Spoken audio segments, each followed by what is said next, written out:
Osun State governorship election was another chance to test the readiness of the Independent National Electoral Commission, INEC, ahead of the 2023 presidential election.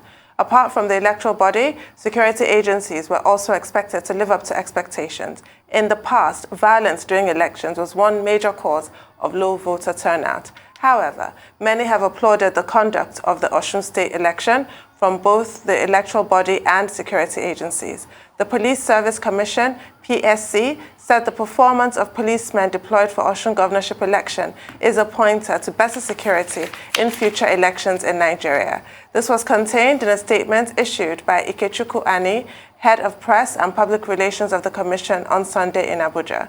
Joining us on the show this morning as we discuss and review the Osun governorship election are the duo of Austin Aigbe, Senior Program Officer, Center for Democracy and Development, CDD West Africa, and James Ugochukwu, co-convener, Nigeria Civil Society Situation Room. Good morning, gentlemen. Welcome to the morning show. Good morning, Arise TV. Good morning. Thanks and for good having everyone. me. Well, good morning. Well, gentlemen, everyone has commended INEC. Security agencies have also been commended for having put up a good showing in Osun. But you know, of course, Osun governorship election, that's just an off-cycle election. Are there lessons, in your view, that you think INEC and the security agencies can still learn from the process so far? Ekiti, June 18, and then Osun, July 16. Let me start with you, Austin Aigbe. Thank you, Doc, and thanks, everyone. Yes, it's almost certain that the euphoria and the praise that went to INEC and security architecture is very clear, and with all due respect, it was because of the feedback from Ekiti election. INEC had improved its processes after the FCT local election and, of course, the Anambra Guba election. Going to Ekiti, there was a lot of improvement. And the only kind of challenge was the aspect of vote trading, which everyone also did condemn. And we then went to INEC. INEC, we got to find a way to reduce this menace. And INEC at some point had actually dropped it. That was not within their responsibility to do. But I remember some kind of conversation that then went to say, well, if you can make the voting cubicle a bit secret, a bit covert, in a way that people are not able to show their ballot, there could be a reduction in the pace or the rate of vote buying. And of course, during the interaction with the police, the DIG in charge of election did promise that they were going to, if not eradicate, in fact, I'll quote him verbatim, if we cannot eradicate vote buying, we will bring it to the barest minimum. And I remember asking the direct question, would you stop, how would you stop the showing of ballot, the see and buy? That was a challenge in Ekiti. And I can tell you for sure that the police, particularly in the Osogbo area, in other area where I personally observed, there was some level of, like a war between the cubicle and the people. It was almost difficult for anybody to see anyone ballot voting, whether it was in the CAC Baptist School in Osogbo or even at the Salvation Army school, also in Osogbo around the Okefia area. There was some level of secrecy in the cubicle. That was exactly what we wanted. But there still remained a bit of challenge. In Ede, in Owode Grammar School, Community Grammar School, one polling unit had 3,001 registered voters. That polling unit voted up till 9 p.m. If not for the fact that we had to mobilize INEC, having a conversation with INEC in Abuja to quickly take immediate action, voting probably would have lasted up to the morning of the next day. So we expect that INEC take statistics and record of those polling units that had over 1,000 to quickly drop them. At least that primary school should have a minimum of three PUs, not one.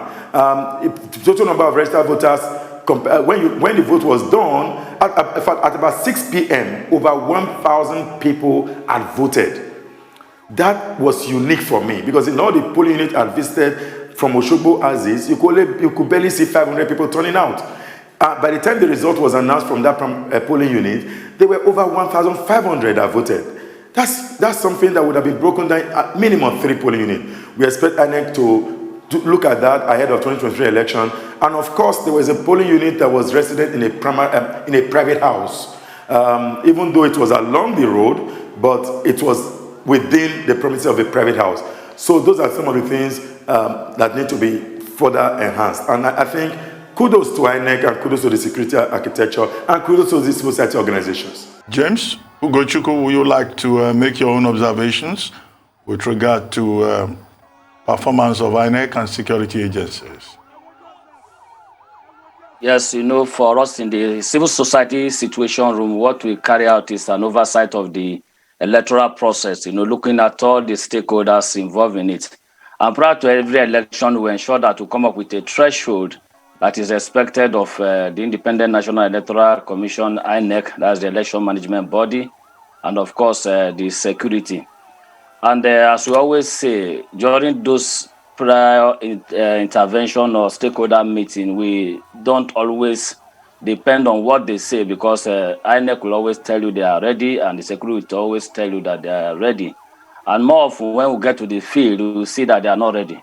But of course, going to Osun and comparing it to Ekiti, there's serious mark improvement in the preparedness of INEC. More than even Ekiti, the arrival of personnel and materials to most of the polling units was top-notch compared to that of Ekiti. From all the polling units observed, because the situation room is working with a different network of observers, naming, up to 80 observation group and organizations. So from the report we got, about 9:30 in the morning, about 95 to 96% of the polling units are up and running. And of course, coming to the knowledge of the election procedure, the election management staff, that's the ad hoc staff, the NYSC, the polling officials and all that, they demonstrated better knowledge of the election procedure than what was obtained in Anambra and of course FCT election. And of course, we're looking at the performance of Beavers too, just as they promised, and based on the recommendation we gave earlier, the Beavers is working much more perfectly than before. We had very, very limited of course, record of malfunctioning of beavers, except that this time around, the beavers tends to authenticate more of facial recognition than that of thumbprint, because it's a bimodal voters accreditation system, which means it uses the fingerprint and it uses the facial recognition. But this time around, we are looking at the beavers not actually recognizing that fingerprint, but that of facial recognition. But overall, we had very little or close to 0% of people that were disenfranchised as a result of not being accredited. So we'll give INEC thumbs up there. And when it comes to the technicality of the beavers and malfunctioning, they live up to the expectation of replacing the beavers machine as soon as there is a report of it malfunctioning in most of the polling units.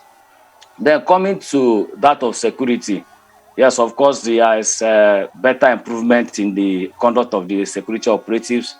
Both the aerial and ground surveillance force and even the marine, all of them were there. In fact, a day before the election, we saw the police carrying flying boats, to the riverside and all that.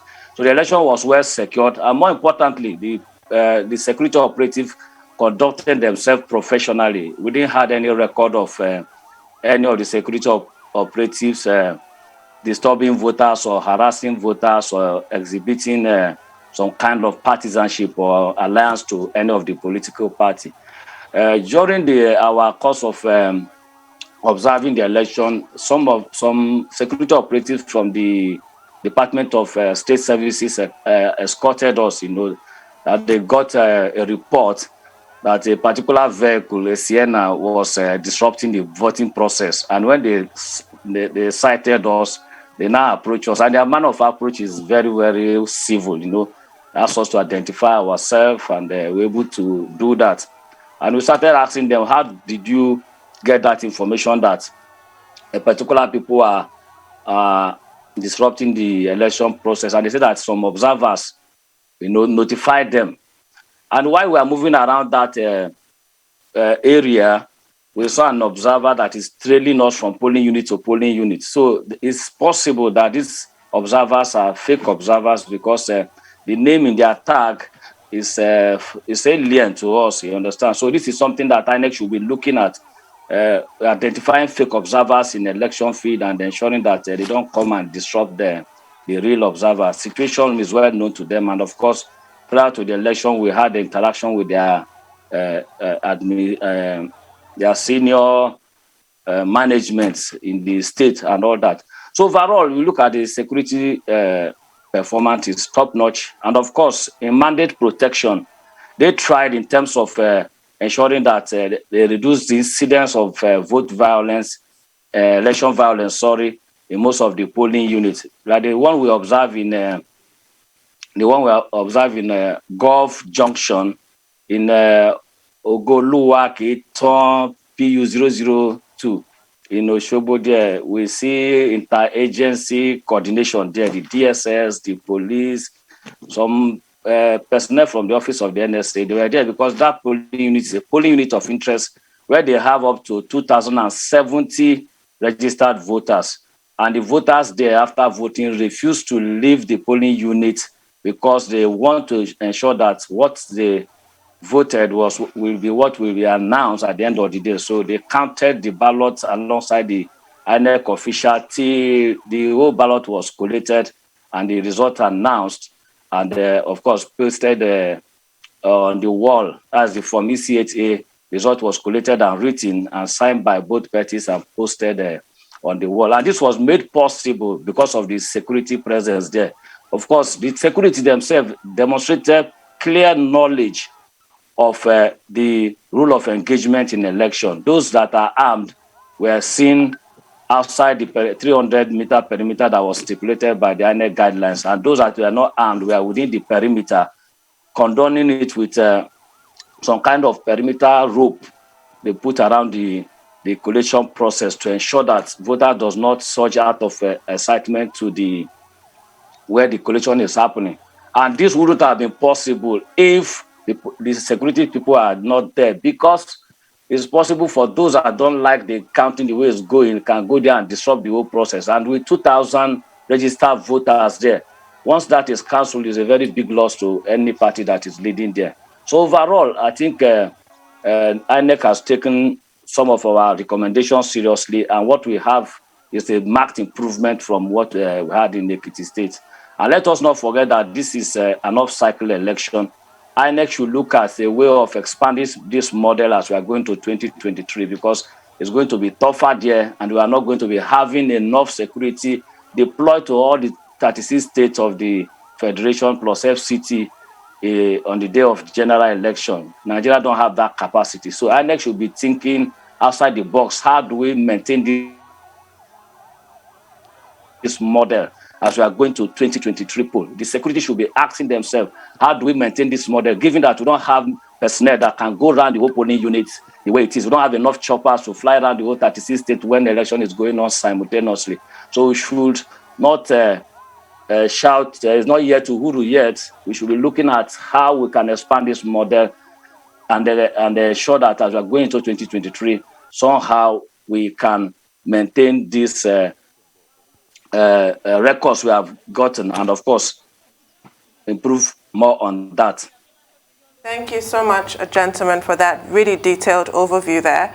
My question for you now is that Governor Oyetola has not conceded defeat yet, and APC says they're considering, so they're not ready to throw in the towel. They're considering what their options are. They're going to take a look at the results and then come to a decision. What, in your opinion, would be the grounds for such a decision? Did you observe any lapses that could give APC any kind of a claim? I'll start with you, Austin. Okay, thank you. I was just waiting. So the only ground, apparently, I heard the CPS talking this morning, that they were reviewing the electoral process. You know, this election is very clear to the blind, and the deaf could hear clearly that the process was almost certain like 100% credible. Certain, I'm not saying it's 100%, maybe pass mark, this process was an A election. Austin, I do beg your pardon, I need to interrupt. There appears to be a little problem with your audio. James, please, would you answer the question while we check your audio, Austin? I do apologize. James? Okay, for us in the situation room, we work with a network of organization numbering 80. And directly or indirectly, we have more than almost 2,000 observers in the field, because we are working with a group like Yaga Africa, CDD, where Austin is reporting from, talking of Center for Citizens with Disability and all that. We pick records from all these organizations, and whatever we are putting up as our position or statement is a clearly verified incidents from the source, not from hearsay.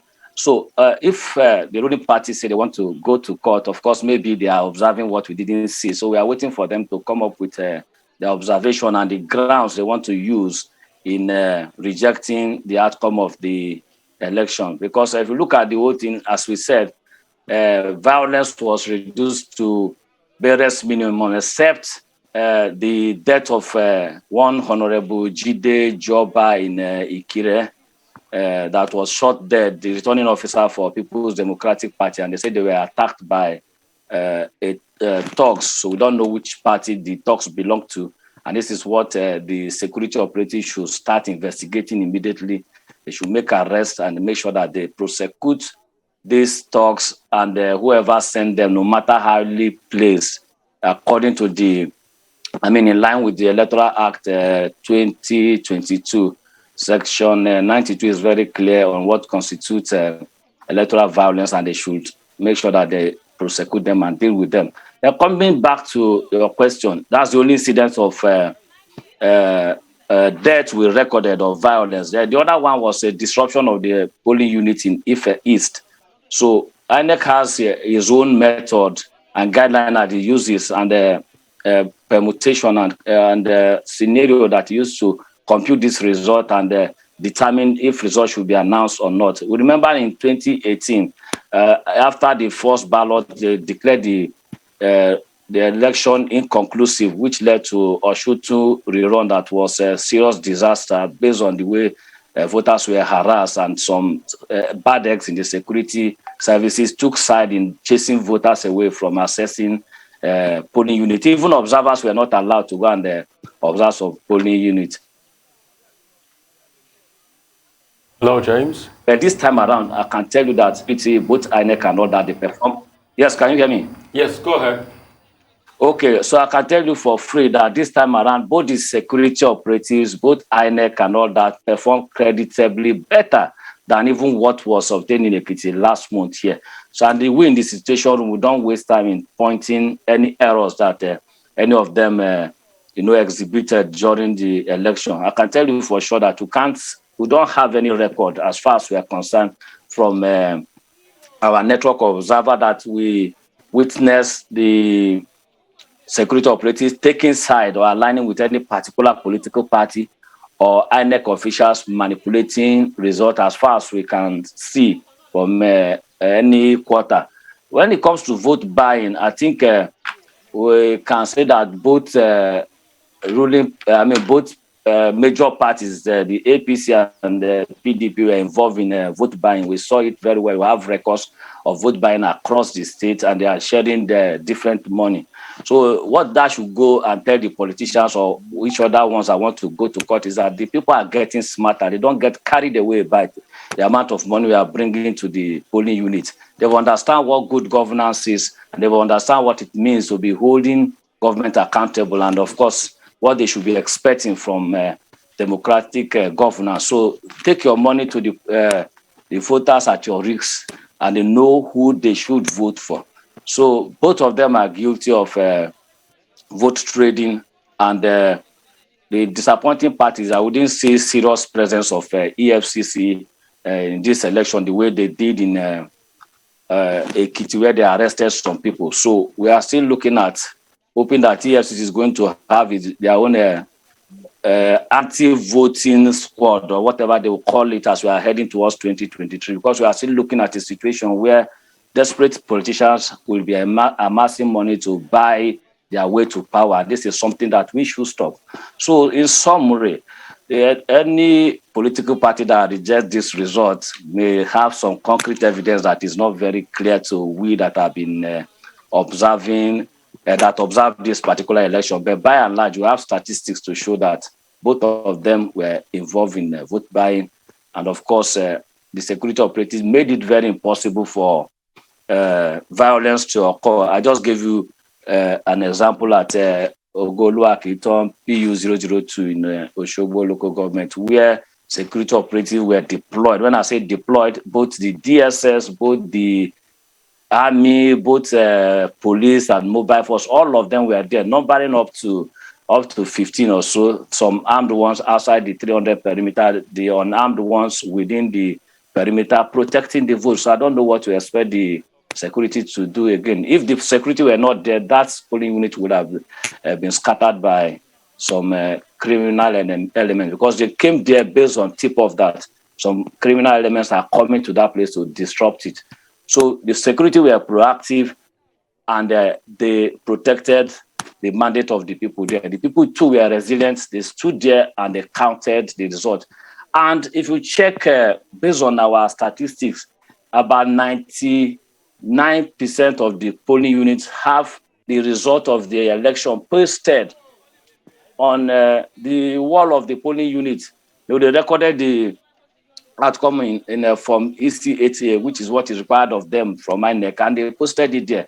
So I don't know where the perception that something went wrong in the election is coming from, because as far as I'm concerned, to a very large extent, this particular poll was transparent, and it's clear for everyone to see based on the guidelines of INEC that the election officials, stick to as we speak.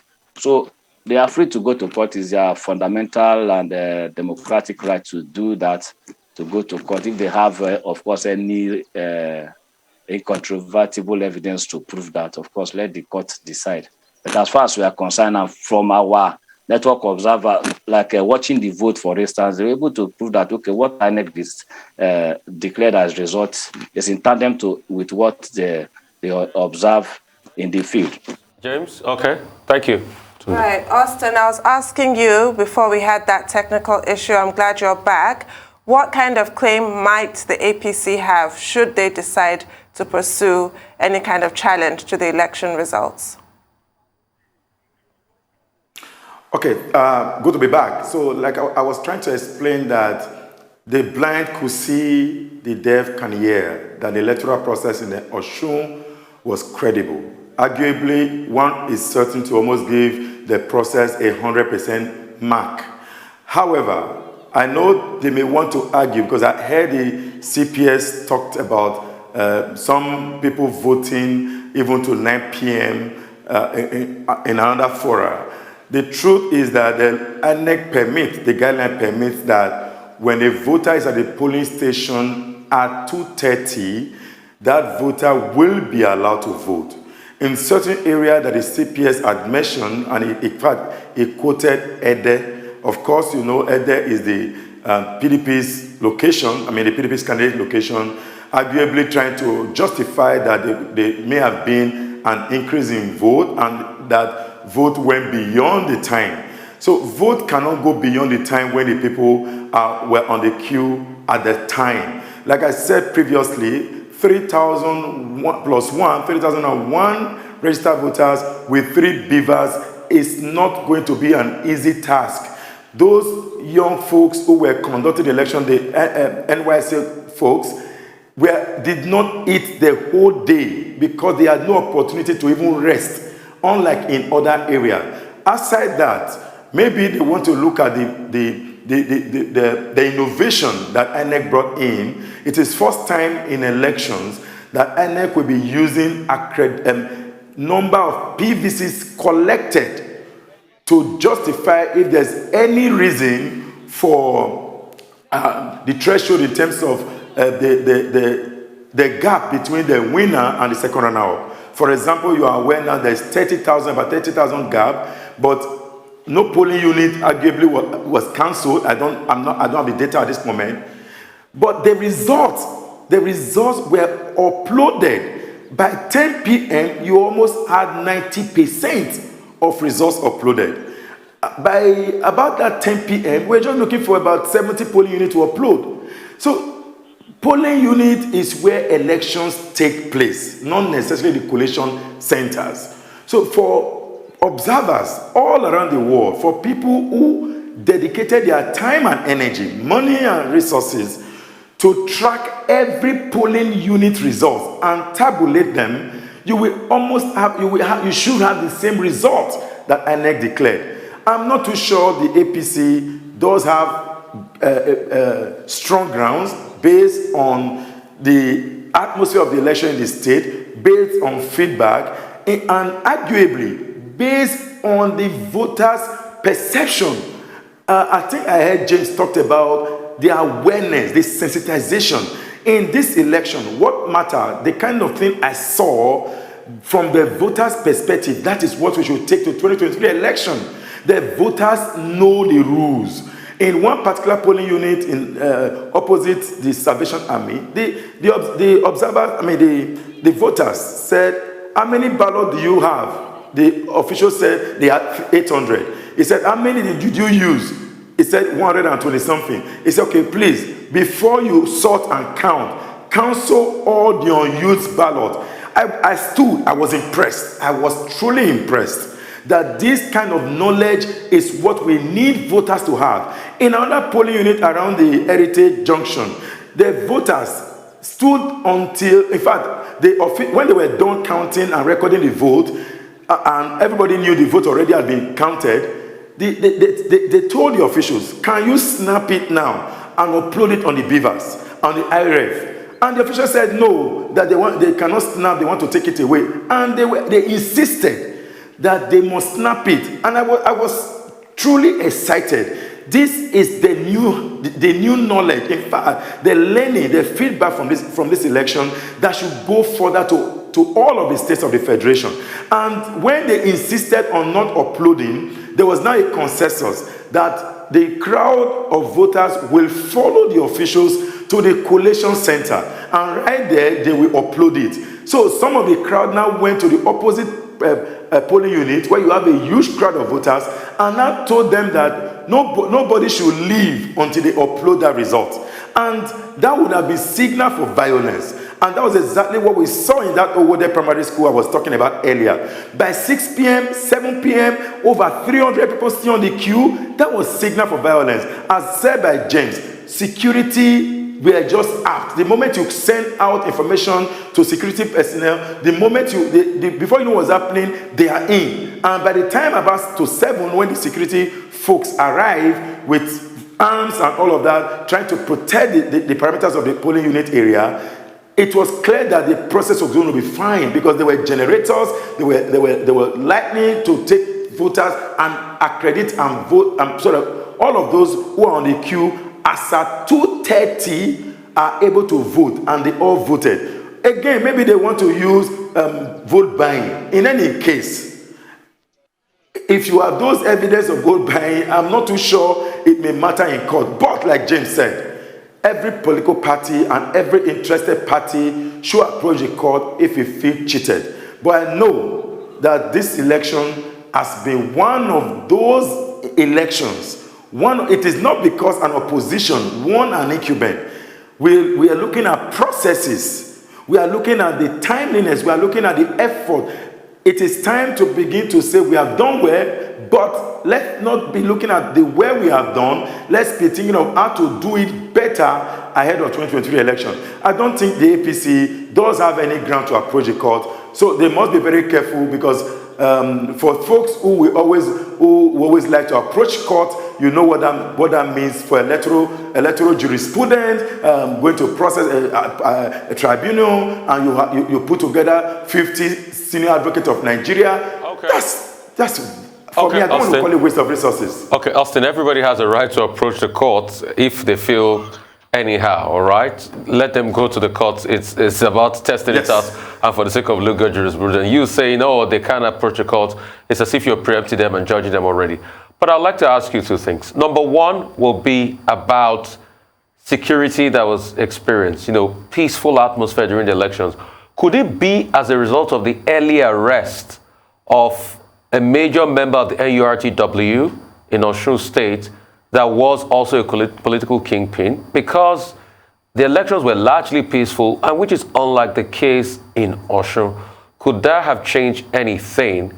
And I also like you said both parties participated in vote buying when we were talking to James earlier on, and you said it was sad that we had no officials there. Can that also be cited as a factor in all of this, that people bought votes all the same and they did it, without caution, and they went ahead and they bought votes, recklessly?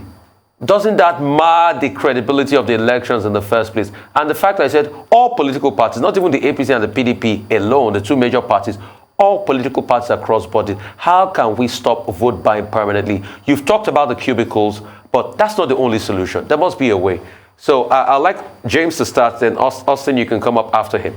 Okay, when it comes to security, I think prior to the election, maybe what you need to know is that we have organizations that are working strictly on election security. Organizations like Clean Foundation, for instance, they work on election security.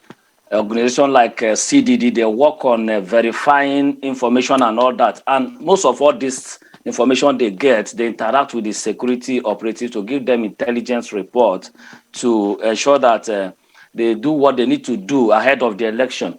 And of course, they used to say that crime prevention is everybody's business, and that's what we do in the civil society. So arresting whatever kingpin and all that is based on the information that we gave to the security operatives. We have organization on ground working in Osun State and the Southwest and all that, and we send them to get us information that will help us to improve the electoral process in terms of security, in terms of management of the election by INEC and all that. So those are the things that I think inform the security to do what they do. And more importantly is the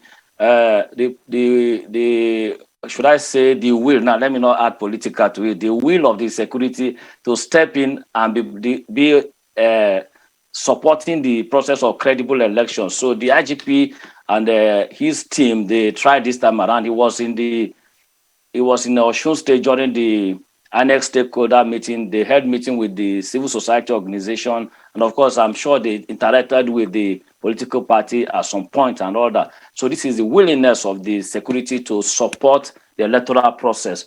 So and of course, if you see reduction of the police interference in the election, it shows that they may have their own safeguard and the policy to deal with bad acts among them. Of course, you can't have 100% of compliance, because there was a particular polling unit where we visited where it's obvious that the police there are compromised, because they allow the party agents to sit close to the cubicle where they will see the pattern of voting, as the voters are doing it and all that. In fact, the policeman was saying that allow the party agent to sit here so that they will be looking at how they are voting. So it's either he's saying it out of ignorance or is deliberately doing what he's doing.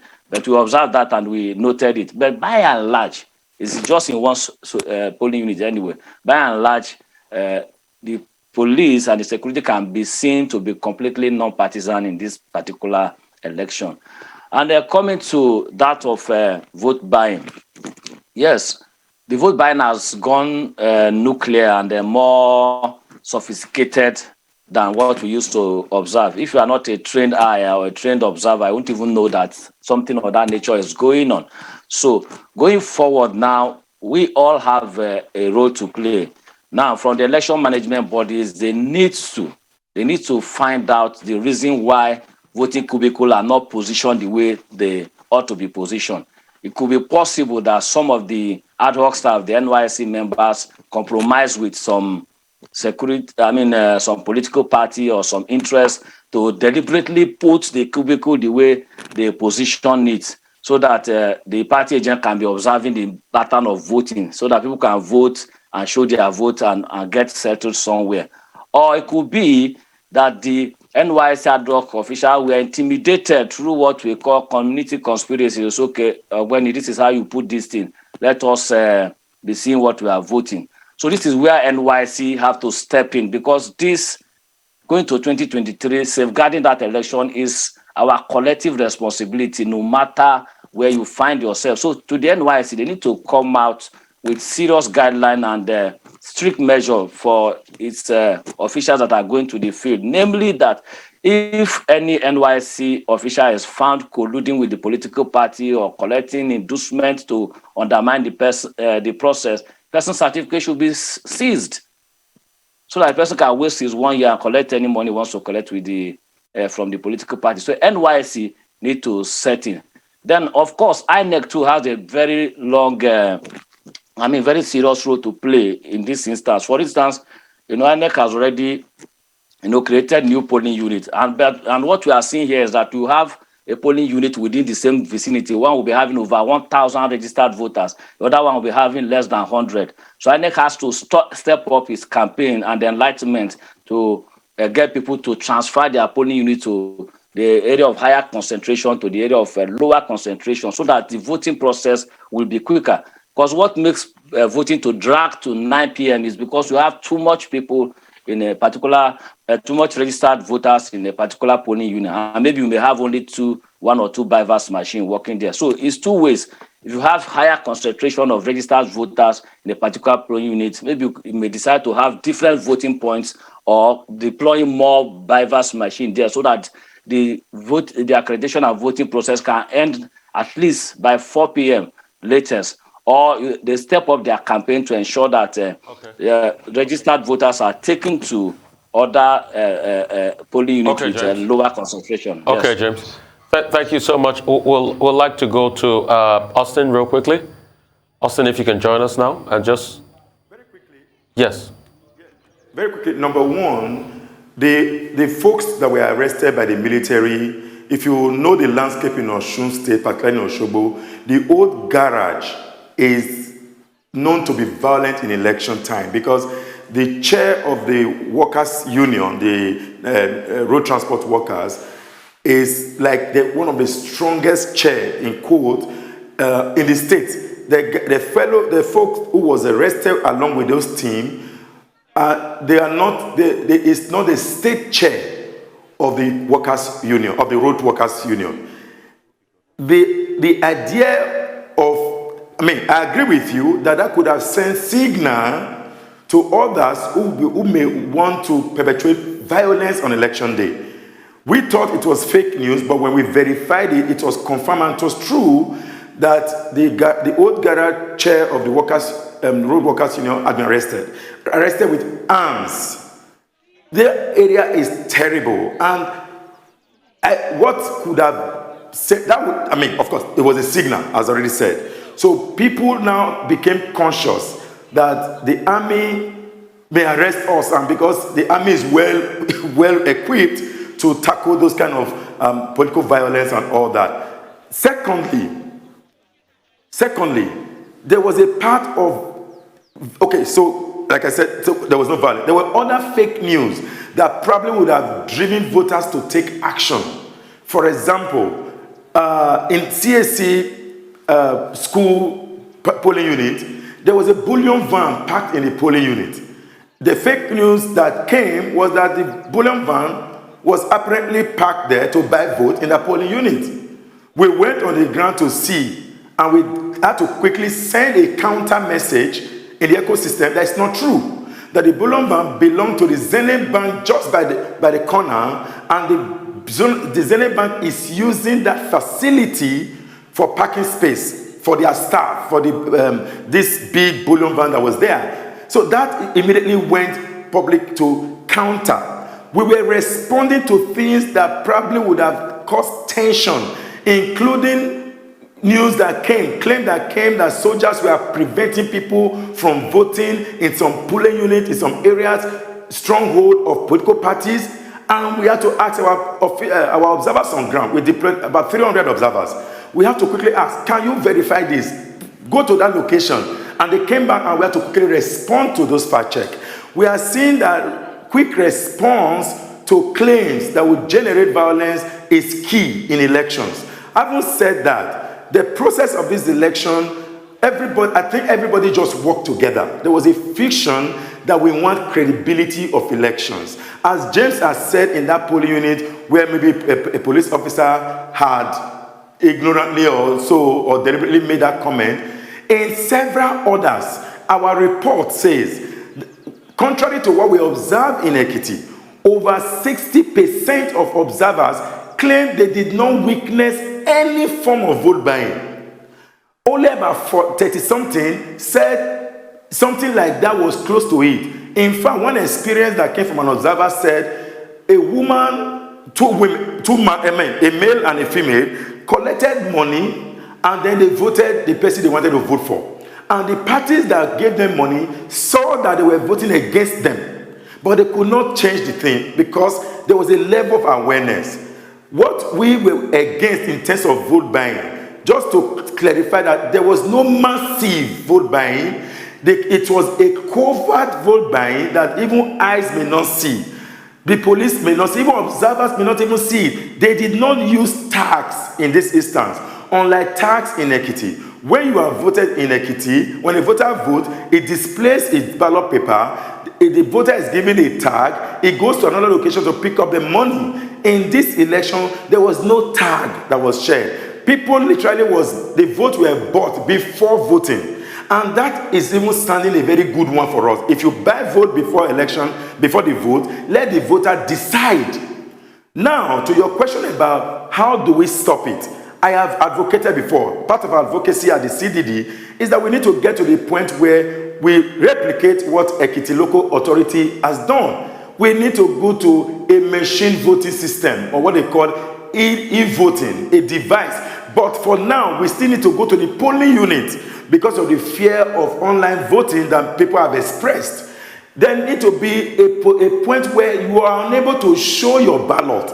Once you click on the button, only you know the button you clicked on. Once we get to that point, no voter will have any evidence to show. No voter, even there were instances they said some people took their camera to the cubicle to snap their ballot paper. INEC did arrest those kind of situations. Nobody, let me not say nobody, there was no report in Osun that anybody had phone taken to the cubicle and snapping a ballot. If we get to the point that within the cubicle, there is that device, once you click on you just scroll down, there will be an APO3 who will be responsible for helping voters to do the button and screw and let the voter vote. Once they get to the point of voting, the APO turns its eye off, just the same way at the ATM location. You see when someone had a challenge trying to put on a pin, you see some of those security folks at the banking premises coming to assist, but when it's time to put on the pin, you see them put up their eyes. That's where we need to go, because people have said that, what about the old people? They cannot click on button. If they can. Austin, thank you so much. Point taken, but for the want of time, we have to run. But thank you so much, for helping us summarize all your findings. Really appreciate this.